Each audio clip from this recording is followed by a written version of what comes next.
Therefore, both in the starch and carbohydrate base of your diet and in your protein alternatives.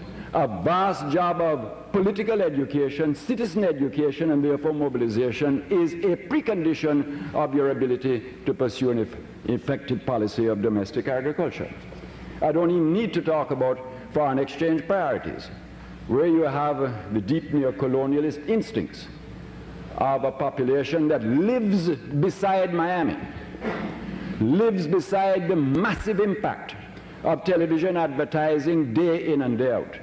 You have to deal with huge unconscious assumptions about the things to which people think they're entitled. And they're not just middle-class assumptions. They're very often working-class assumptions. If you cannot, therefore, mobilize people to understand that the latest blandishments of Madison Avenue must be resisted not as an act of anti-Americanism, but as the price of a national economic policy that makes sense, the doing without luxuries and the prioritizing of foreign exchange. There is a huge job of national political education that has to be done. And so one could multiply the examples. And most importantly, when you talk about the regional integration movement and the importance of the development of the practical examples of common economic action, the development of incremental factors of production regionally by regional economic planning. That is the sort of thing that is delightfully the subject of scholarly rhetoric. Nobody can spout it better than me, and I'm not even a scholar. And yet it is one of the hardest things to do in the world. When you're trying to get 10 Caribbean islands to follow Eric Williams' injunction to start a Caribbean food corporation, one of the most imaginative, practical ideas ever to emerge in modern Caribbean politics. I wonder how much one realizes the formidable type of problem that you have to meet. If you're to make it work, 10, 11 sets of civil servants have got to accept a political direction that it is important. You've got to know that when the politicians cannot, let me start again. Let me go back to the politician. You first of all have to get 11 political directorates who understand why it is important. That's where the problem begins. But let us assume that we get past that. You then deal with the bureaucracy. And you deal with the fact that if 3 of those bureaucracies get caught up in an IMF crisis, then the limited talent in those 3 political and bureaucratic directorates are now distracted to find a solution. And yet if all 11 are not working equally quickly, a solution cannot be found.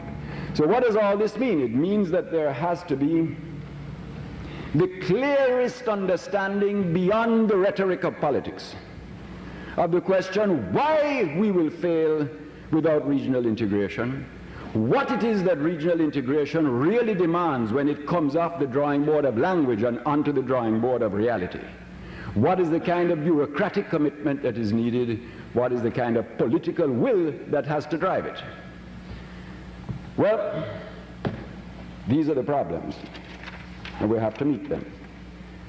In looking at the question of internal political processes with which I end, I can only say what we are trying to do, born of our experience in office, what we tried, and God knows we tried many things, the fact that we failed, which we cannot dispute, but let Mr. Manley be assured the failure is a setback, not a permanent defeat.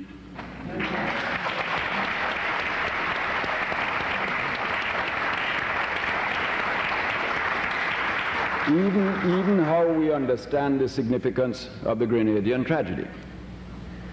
What we have done is actually a continuation of what we began to do, but perhaps too late in the experiment, and that is to put what we hope is meaningful political education at the heart of our political process. That is the first, in our view, indispensable act. Secondly, in determining policy, if you will, programmatic platform, we now adhere to very strict participatory models, and they take the following form. within the framework of our broad policy, which is set out in our basic policy documents and our definitions of democratic socialism, we have tried to look at economic strategy, foreign policy strategy, foreign trade strategy, manufacturing strategy, agricultural strategy, etc. But in all of these, what we have done is to set up task forces that try to work out the most concrete programmatic proposals. Those in turn are then the subject of intensive internal discussion in our political party that ends with general conference discussion, so that there is to the greatest possible degree an understanding of what we think we can do, and an understanding by the whole of our political party of what it implies for them as members. They are then required to discuss those things in our group formations, to discuss them in their communities. We're not finished there. When we've got all those together, we are now, for instance, embarked on a program in which proposals for manufacturing development are in discussion with the trade union movement, are in discussion with private sector organizations, and the fruits of both the trade union and the private sector organizations are going to be reported back to our annual conference, which is being held in the next 2 weeks, so that the 2,000 delegates from all over Jamaica will not only know what they're thinking about, but what is the reaction of other elements in the community to it. Our teaching program is discussed with the teachers' unions, etc., etc.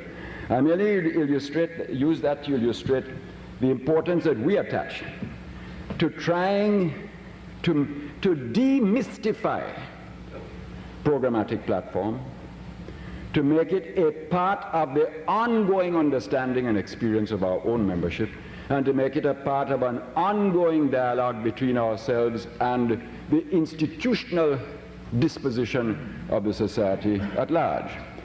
I cannot guarantee to Mr. Manley that the next government of the People's National Party, and I suppose there will be one, all the indications are that there will be one. I cannot guarantee to him that we are going to be perfect, or that we are going to represent some ideal left that can now be held up as a triumphant model to the rest of the world. But we have tried to learn a lot from experience, and are trying to see if we can find practical institutional answers to the problems that arise.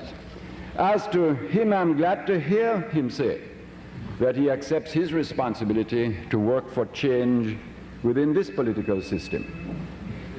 And I endorse what he says. It is good to know that people like him will continue to work, to try to work within this political system for recognition of pluralism, respect for sovereignty, and a containment of the worst excesses of hegemonic power.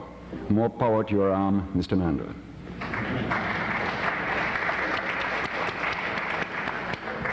I hope also that we can address the international community when we say that those of you who run aid programs like representatives of social democracy in Europe must begin to consider cutting adrift from the present arrangement in which even aid programs for education are not given unless a country has the seal of approval of the International Monetary Fund. And one of the things that we are challenging social democracy to face is just that within the Socialist International.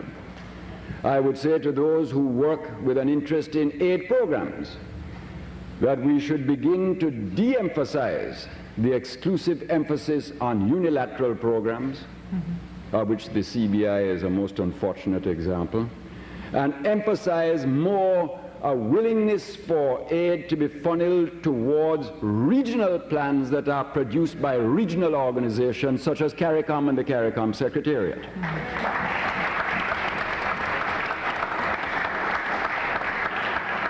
I hope that all of you will maintain the pressure for the new international economic order, because we well understand that it is hard to change Jamaica without changing the Caribbean, and hard to change the Caribbean without changing the world. I hope those pressures will be maintained. But in the last analysis, Brother Chairman, the struggle is ours and ours alone.